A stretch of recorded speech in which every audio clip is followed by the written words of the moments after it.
pentingnya mahasiswa berorganisasi. Manfaatnya seperti apa tuh? Sebagai penopang dan sebagai wadah lain untuk mengembangkan potensi kita, daya kritis kita, kreativitas kita, kemudian cara leadership kita. Itu kan juga bagian daripada keuntungan-keuntungan lain yang ada di dalam organisasi. Ukuran sederhananya adalah lihat organisasinya hari ini, apa yang dia lakukan hari ini. Apakah dia survive atau tidak? Itu yang perlu di-challenge betul oleh teman-teman mahasiswa baru hari ini untuk memilih organisasi. Karena tidak semua organisasi bisa survive.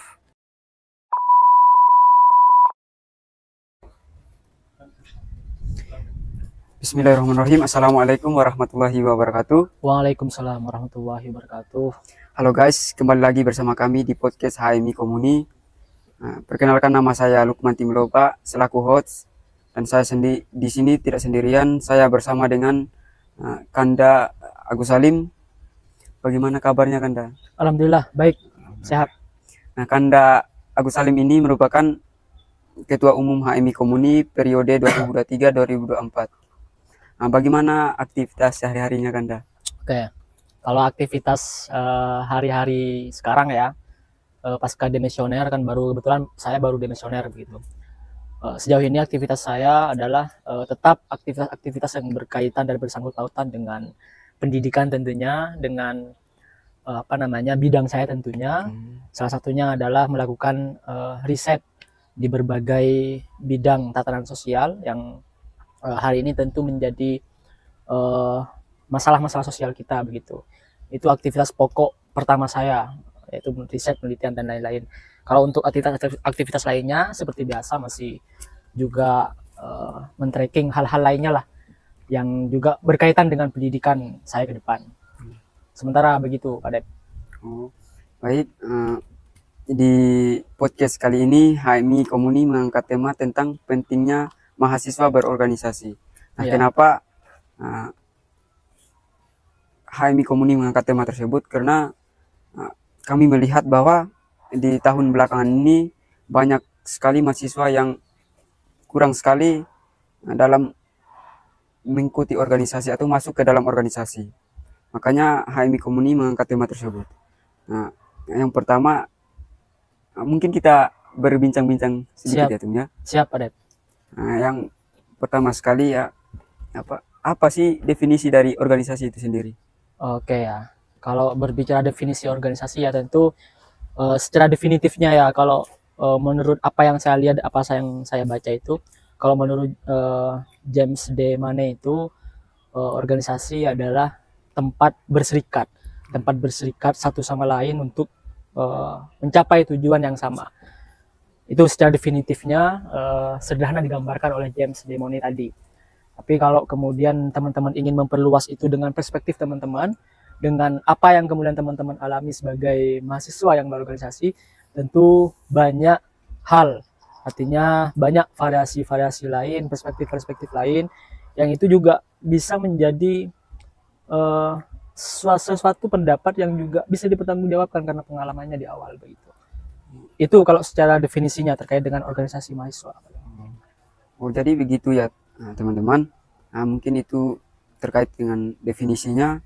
Mungkin apa sih ketika kita memasuki organisasi? Manfaatnya seperti apa tuh? Oke, kalau bicara manfaat ya, ya sederhananya apa sih keuntungannya buat kita kan begitu.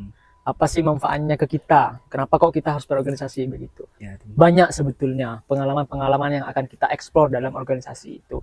Tergantung bagaimana cara kita sendiri sebagai individu, sebagai mahasiswa, apakah betul-betul memanfaatkan peluang-peluang itu atau tidak begitu.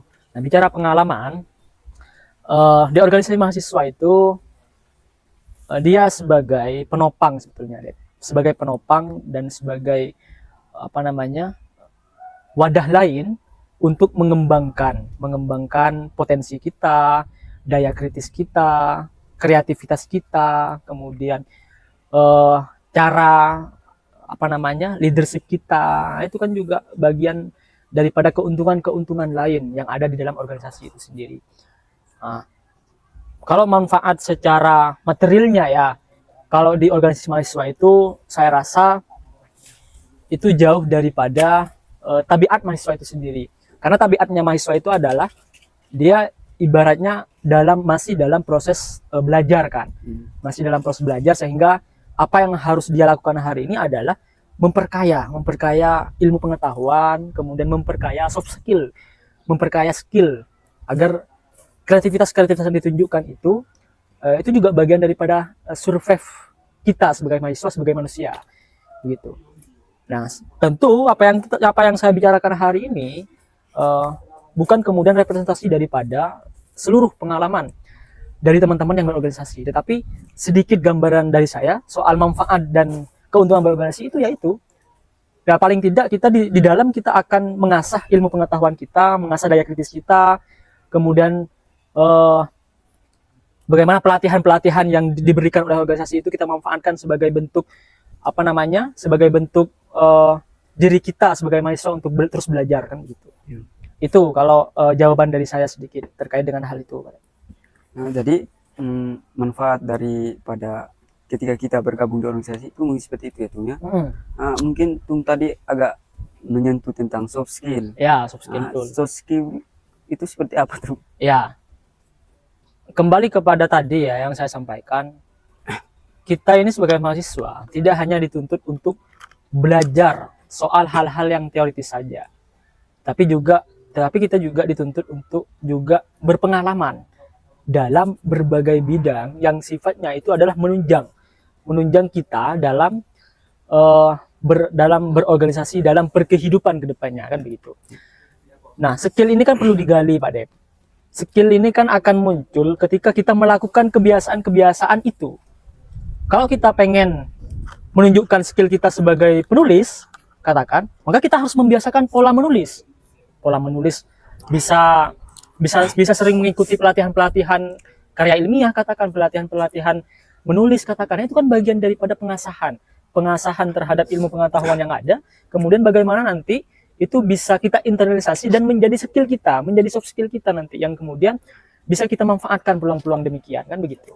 Jadi yang paling penting memang bagaimana melatih soft skill itu, bagaimana potensi kita bisa keluar, kemudian bisa memanfaatkan skill kita untuk kepentingan-kepentingan yang lain yang sifatnya jangka panjang buat kehidupan kita sebagai mahasiswa. Gitu.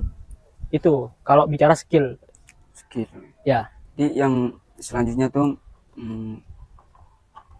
cara kita untuk memanage antara organisasi dan kampus itu gimana tuh? Oke. Bicara manajemen waktu ya. Ya. Tentu juga kita sebagai mahasiswa tidak boleh kemudian terlalu euforia terhadap satu hal. Karena kita ini kan sebagai mahasiswa kan banyak hal yang dihadapi.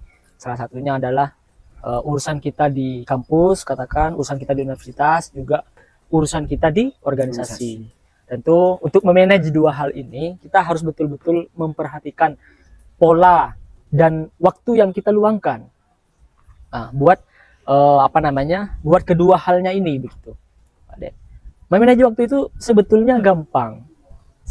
Yang penting teman-teman konsisten terhadap apa yang kemudian teman-teman inginkan. Organisasi sama kampus ini kan sebetulnya sesuatu yang memiliki tujuan yang sama sebetulnya. Adalah untuk pendidikan tujuannya. Bicara organisasi tujuannya adalah untuk pendidikan. Bicara kampus ya tujuannya adalah untuk pendidikan. Artinya dua hal ini adalah sama-sama memberikan efek pendidikan ke kita. Baik hal-hal yang berkaitan dengan bidangnya teman-teman di jurusan, baik kemudian soal ilmu pengetahuan lainnya yang harus teman-teman pelajari di organisasi tetapi tidak diperoleh di kampus begitu. Intinya dua hal ini adalah memberikan efek yang sama.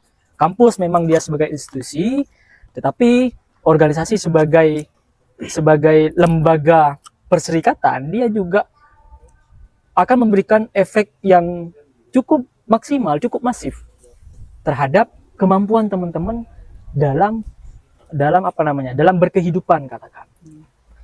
Jadi sama-sama memberikan efek pendidikan ke kita. Baik itu organisasi, baik itu universitas, gitu. Sama-sama menopang di antara kebutuhan-kebutuhan yang kita inginkan, gitu. Oh, berarti antara organisasi dan di kampus itu berarti mempunyai tujuan yang sama ya, tuh? Betul. punya tujuan yang sama pada dasarnya. Oh, jadi ada yang bilang di kampus itu yang katanya dapat 30% saja tuh. Di Oke. organisasi di organisasi dapatnya 70%. Oke, ya, memang ada beberapa tokoh atau figur-figur publik yang menyampaikan juga pengalamannya dulu pas saat dia jadi mahasiswa begitu. Nah, kebetulan juga dia dulu berorganisasi begitu. Dan di sisi lain saya akui itu, Pak Dem. Saya akui itu sebagai bentuk pengalaman dia. Karena memang itu betul-betul pengalaman konkret yang dia alami di lapangan pada saat masa kuliah gitu. Kenapa dia bilang kalau di kampus itu kita hanya dapat 30%, kemudian 70%-nya kita dapat di organisasi ya? Ya karena organisasi punya punya daya gerak yang lebih meluas ketimbang universitas. Karena organisasi itu punya banyak basic keilmuan di dalamnya. Banyak ilmu pengetahuan yang dipelajari di dalamnya. Nah, kalau di kampus ini kan rata-rata kan kita hanya fokus sama jurusan kita masing-masing. Sama bidang masing-masing. Saya katakan jurusan administrasi publik. Nah, di kampus tentu saya belajar administrasi publik kan, tidak belajar soal lain-lainnya. Ada mungkin di bagian semester dasar, mungkin di semester 1 mungkin masih ada tuh pendidikan agama Islam, kemudian kewirausahaan dan lain-lain. Tapi kalau sudah kalau sudah naik ke level yang lebih tinggi, dimulai dari semester 4 katakan, itu kan sudah fokus ke masing-masing bidangnya, masing-masing jurusan yang kemudian teman-teman tekuni sebagai spesifikasi keilmuan kita. Kalau di organisasi, ini kan banyak hal yang kita pelajari di dalamnya. Selain kita bicara teoritisnya, kita juga mempraktekkan hal itu kan gitu. Selain berbicara soal soal pengetahuan-pengetahuan yang sifatnya value keimanan kita juga berbicara soal value bidang kita di kampus, katakan jurusan kita ADM, jurusan kita ilmu komunikasi, itu kan juga dibicarakan dalam organisasi, itu kan juga di follow up kembali dalam organisasi sebagai bentuk tanggung jawab moral organisasi terhadap teman-teman sebagai mahasiswa begitu. Itu kalau kita lihat, kalau mau membandingkan antara 70% sama 30% tadi ya. Kalau mau mempertanyakan soal itu, jawaban saya terkait dengan itu ya itu. Oh, gitu ya Tum ya. Jadi yang apa yang sudah dijelaskan oleh Tum, nah Tum tadi juga agak menyentuh tentang selain di organisasi itu mempelajari teoritis, dia juga secara praktisnya. Hanya yang jadi pertanyaannya Tum, apa sih kontribusi dari organisasi untuk masyarakat? Oh, kontribusi untuk masyarakat, oke ya. Di kampus pertama saya sampaikan ya, di kampus universitas itu kan mempunyai jenjang perguruan tinggi ya. Apa aja itu jenjang perguruan tingginya? Ada salah satunya penelitian ya, pengabdian dan pendidikan ya dan lain-lain lah.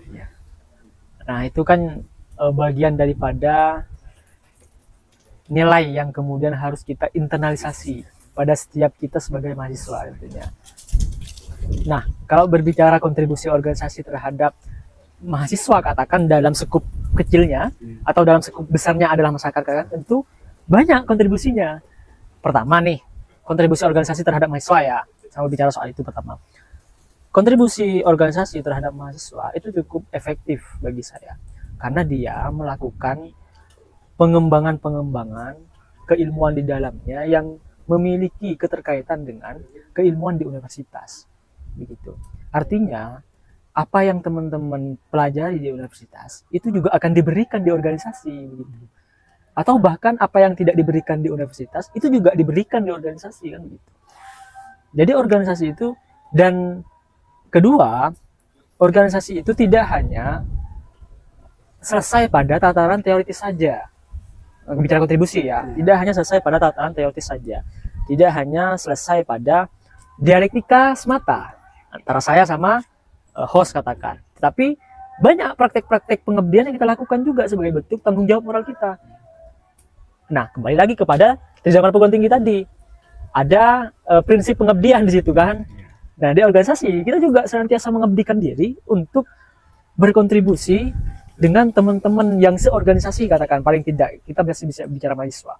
Paling tidak kita bisa kemudian saling mengingatkan, kemudian bisa saling mempelajari banyak hal di dalam organisasi. Ketika kampus membicarakan soal teoritisnya, di mana tuh prakteknya kalau di organisasi, katakan.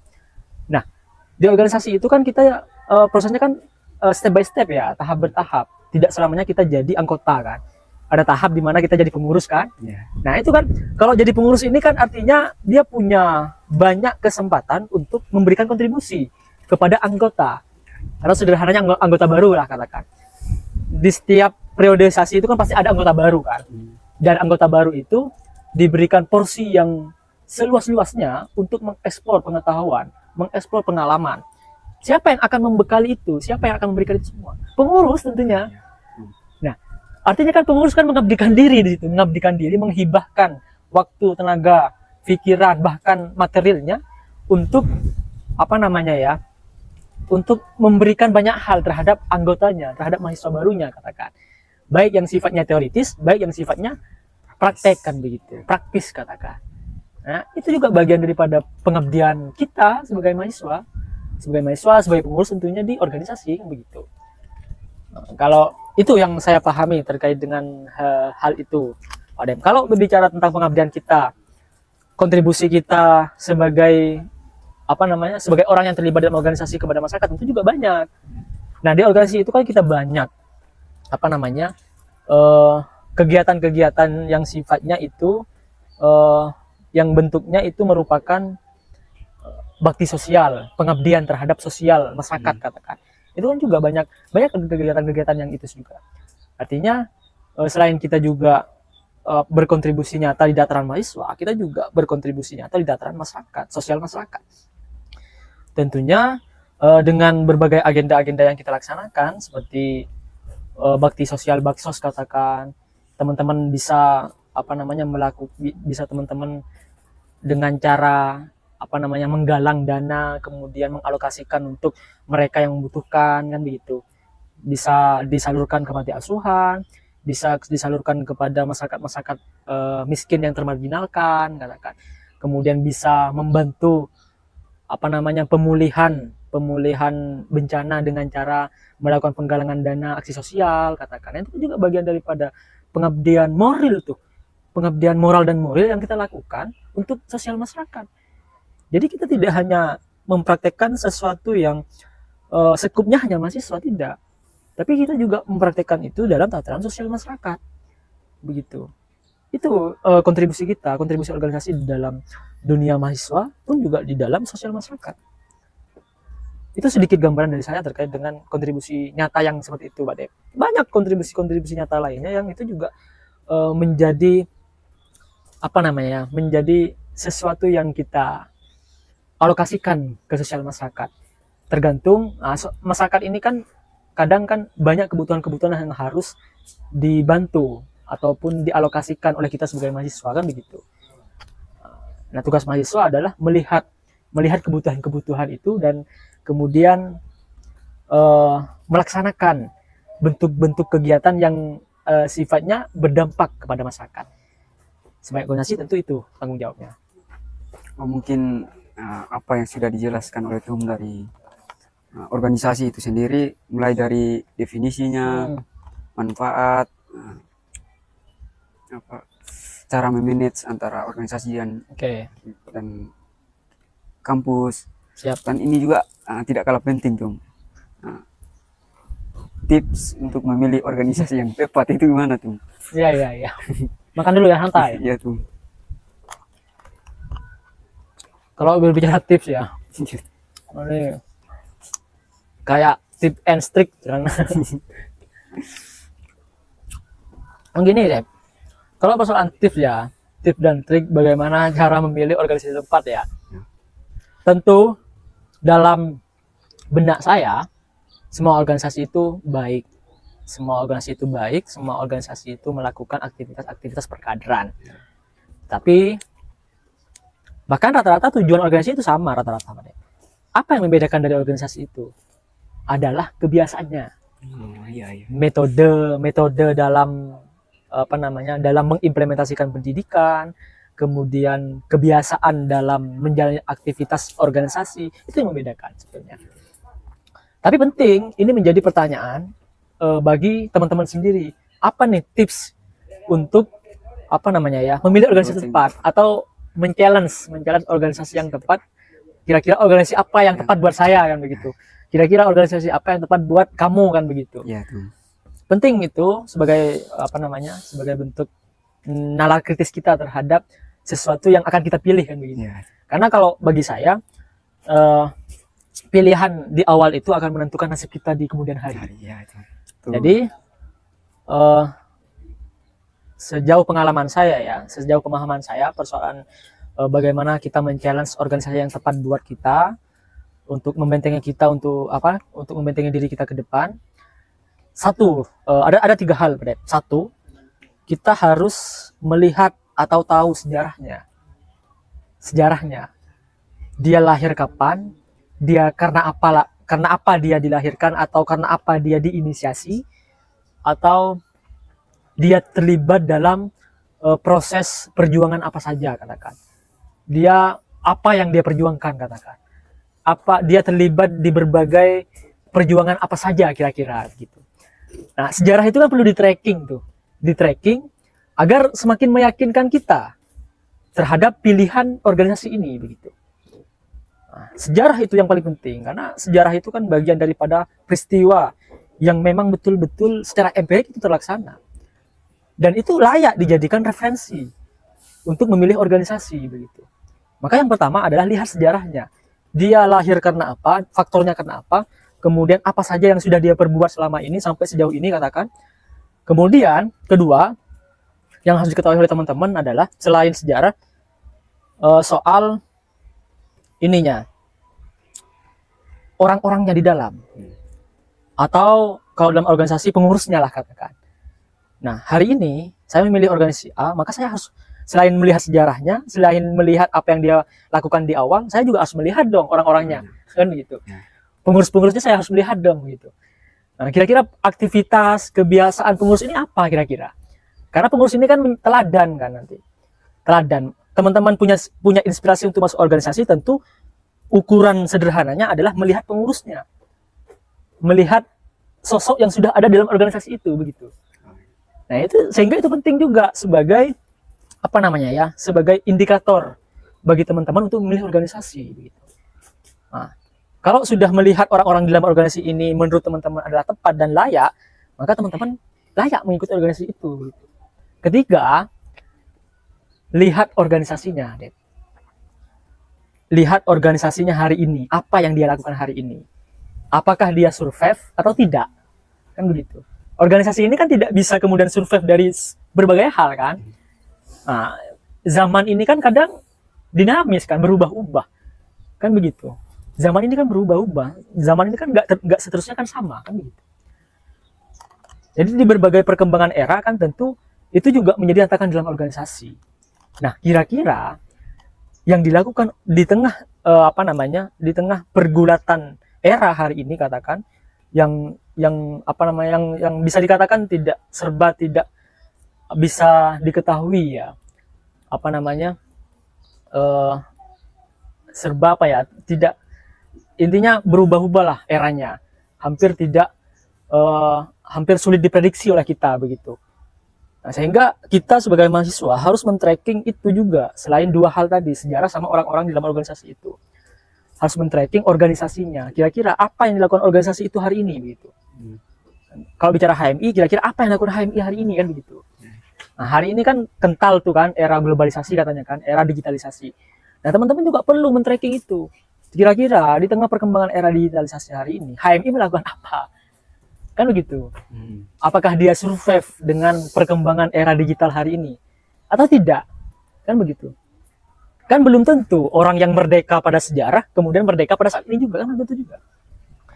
Biasa saja dia merdeka pada saat di awal, pada saat pada saat dia dibentuk atau didirikan, kemudian hari ini karena tantangan zaman yang begitu luas sehingga dia tidak bisa survive, dia tidak bisa melawan, dia tidak bisa beradaptasi dengan perkembangan zaman, akhirnya dia gugur perlahan, mati perlahan sebagai organisasi.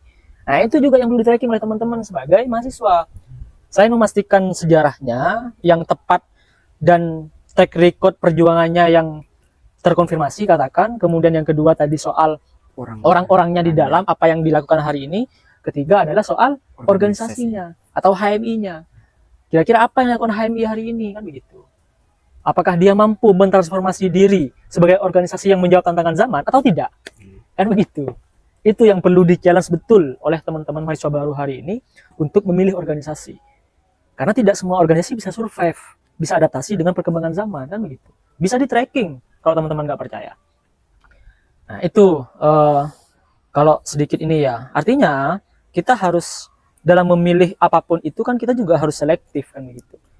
Tidak kemudian semena-mena karena kita diajak oleh orang itu ke sana, akhirnya kita tanpa melakukan apa namanya ya, seleksi yang begitu cukup baik, katakan, kemudian kita ikut begitu saja. Enggak begitu juga jadi mahasiswa. Jadi mahasiswa itu juga harus juga memanfaatkan nalar kritisnya untuk men-challenge, kemudian selektif terhadap apa yang menjadi pilihan dia di awal. Karena pilihan dia di awal akan menentukan nasib dia di kemudian hari, begitu kan. Seperti yang saya sampaikan tadi. Nah, kalau teman-teman sudah men-challenge ketiga hal ini, sejarah, orang-orangnya, kemudian organisasinya, maka untuk mendapat harapan yang besar terhadap organisasi ini ke depan, itu potensinya besar, begitu. Untuk mendapat trust yang cukup baik terhadap organisasi itu kan cukup baik jadinya nanti. Gitu. Artinya banyak, artinya minimal dia punya harapan begitu untuk produktif di organisasi ini, kan begitu. Dengan beberapa kualifikasi yang sudah teman-teman challenge tadi sebagai bentuk pertimbangan terhadap teman-teman sebagai mahasiswa untuk memilih organisasi. Itu dari saya. Mungkin itu ya Tung ya.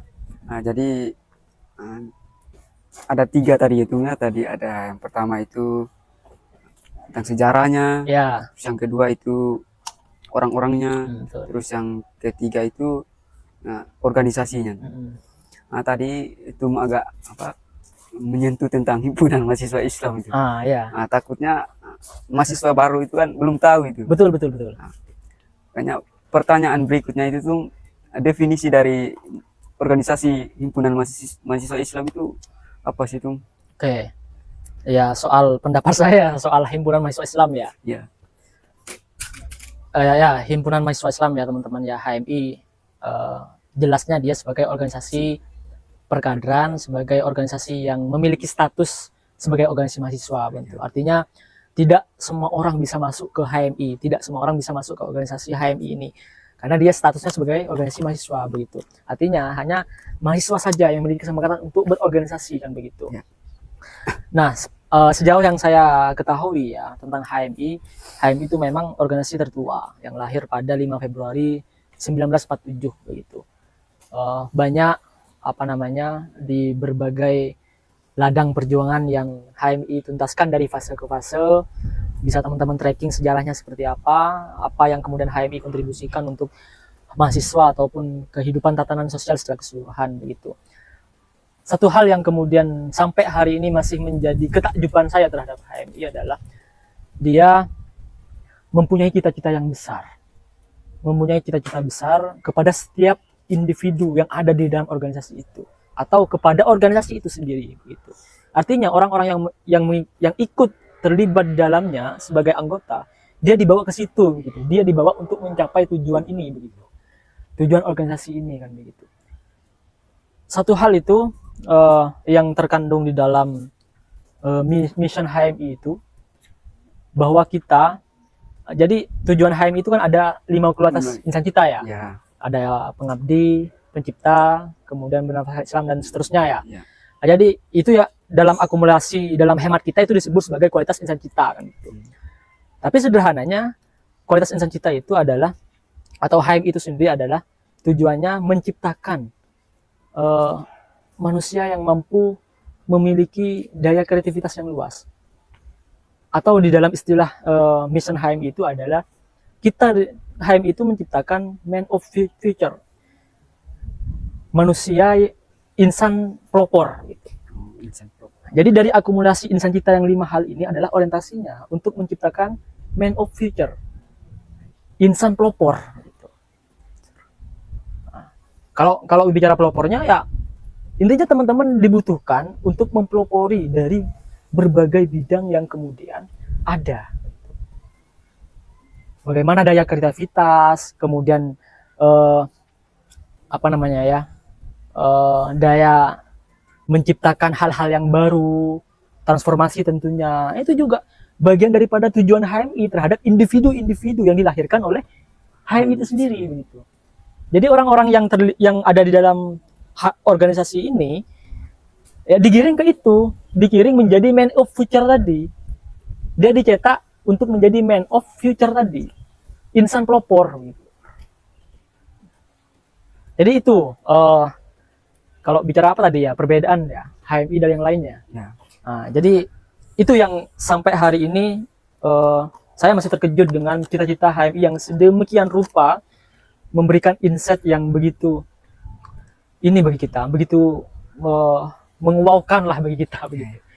Kita bayangkan kan, saya kan sebagai seorang diri yang latar belakangnya mungkin tidak ini ya, bukan berasal dari keluarga yang mungkin sebagai sosok yang diperhatikan, tapi saya dianggap loh di HMI, tapi saya di HMI dicetak ingin menjadi man of future tadi gitu, menjadi insan pelopor agar HMI bisa senantiasa melahirkan kader-kader yang senantiasa memberikan kontribusi besar nanti di dunia nyata setelah dia menjadi mahasiswa, setelah dia selesai ber-HMI kan gitu. Itu mungkin Pak Dep. Mungkin itu ya teman-teman, mungkin bagi anggota baru, terlebih-lebihnya anggota baru itu definisi dari himpunan mahasiswa itu seperti itu kurang lebihnya. Tanggapan terakhir itu pesan kepada mahasiswa, terlebihnya mahasiswa baru. Oke. Pesan ya. Saya dulu menyampaikan pesan. Jadi kalau sedikit ya, tentu saya berkaca kepada pengalaman saya pribadi ya sebagai orang atau mahasiswa yang berorganisasi, kemudian berproses dengan betul step by step. Memang dalam menggapai sesuatu apapun itu kan perlu proses kan, tidak kemudian tiba-tiba ujuk-ujuk kemudian jadi kan begitu. Apapun itu hasil yang maksimal itu kan dilalui dengan proses yang maksimal kan begitu. Meskipun proses itu cenderung kemudian memakan banyak hal, tenaga, pikiran, waktu, materi dan lain-lain begitu. Memang capek, proses itu memang capek, memang selalu mengkhawatirkan, memang membosankan, memang terkadang kita ingin menyerah begitu saja. Nah, itu juga bagian daripada bumbu, bagian daripada warna daripada proses-proses yang kita jalani begitu. Bayangkan kan kalau kita pakai standarisasi yang disampaikan oleh Socrates kan, soal pernah saya baca itu, bahkan dia mengibaratkan standarisasi orang berproses itu adalah ketika saya tahu, maka pada saat itu pula semakin banyak yang saya tidak ketahui katanya. Artinya kalau kita mau pakai standarisasi Socrates, betul-betul menyakitkan betul-betul. Di sisi lain kita disuruh berproses, tetapi di sisi lain masih banyak hal yang perlu kita banyak ketahui kan begitu. Nah itu intinya teman-teman, sebagai mahasiswa banyak tanggung jawab kita, banyak ilmu pengetahuan yang perlu kita ekspor kembali kepada diri kita sendiri agar kelak kita selepas menjadi mahasiswa menjadi pengabdi di berbagai bidang teman-teman sendiri.